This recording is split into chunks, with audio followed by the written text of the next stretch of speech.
De clutch. On a enlevé l'ancien clutch, puis te rapprocher ici pour bien voir. Donc, on a ici la pressure plate. On voit il y a des spots bleus dessus. Fait que ça, c'est sûr que c'est à remplacer, là. Elle commence à être bien usée. On voit aussi, là, ça, c'est le disque d'embrayage. Puis on voit les rivets ici, là, sont complètement au même niveau que la garniture. Donc, ça a remplacé. Le reste, là, les ressorts ici, ils sont pas trop déformés, puis ils sont pas lousses.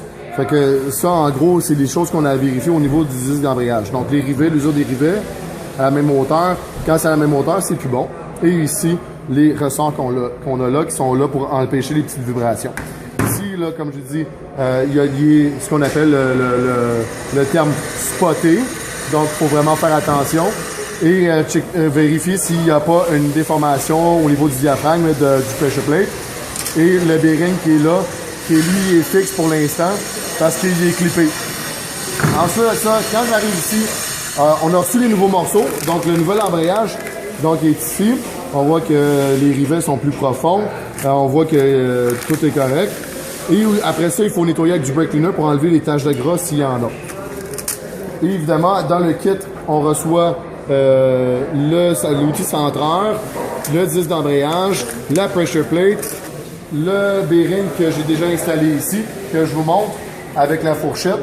Évidemment, nous autres, on ne doit pas clipper tout de suite le bearing directement sur la pressure plate parce qu'il y a une clip qui est ici. Si je la clip tout ça, je ne pourrais pas la remettre. Donc là, ce que je dois faire, c'est l'installer avec la fourchette qui est ici, que j'ai graissé à quelques points ici pour pas que ça se saisisse. Et j'ai aussi mis un petit peu de graisse au niveau de où est-ce que le bearing de butée va glisser pour éviter que si à un moment donné il peut se saisir ou quelque chose comme ça. Ensuite de ça, je l'installe. J'ai juste à le pousser dans le fond. Et quand je vais être rendu à l'installer, ben, il va être déjà là. Au-dessus, il y a le petit levier il a fallu qu'on enlève quand on a enlevé la transmission. Souvent, ce qui arrive, c'est que ça bloque le mouvement de la fourchette. Donc, la transmission, j'arrive pas à l'enlever parce que le bearing est clippé sur la pressure plate. Donc là, je vois ici le mouvement de mon bearing qui se passe sur l'axe. Et lui, je peux pas te tromper parce qu'il y a juste un chemin. Je peux pas le mettre n'importe où. Et on voit ici le morceau du casing aluminium qui le bloque. Donc, ça peut pas aller plus loin. OK? Pause. C'est bon. Bon, ici, là, le volant moteur, on l'a buffé. Généralement, là, comme je vous dis, là, il est très usé. Il faudrait l'enlever et le machiner pour le planer. Là, il y a beaucoup d'usure. Donc, on fait attention. Là, dans ce cas-là, c'est sûr qu'il faudrait aller l'envoyer machiner. Là, après ça, quand on est prêt à remettre la clutch, on met souvent un peu de graisse dans le fond ici, parce que justement, mon arbre primaire de ma transmission va s'accoter complètement dans le fond ici. Donc, pour pas qu'il y ait de bruit ou des choses comme ça. Et avec l'outil centreur, je vais mettre mon embrayage au complet là-dessus.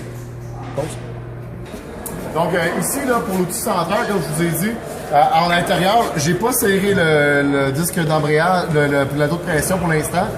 C'est juste pour vous montrer, justement, l'outil ici. On voit que le disque d'embrayage qui est dans l'arrière, ben, il tourne librement pour l'instant.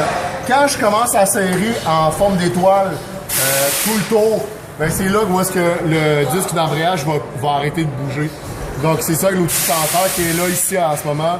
Puis il bouge parce que, justement, le plateau de pression n'est pas serré en ce moment.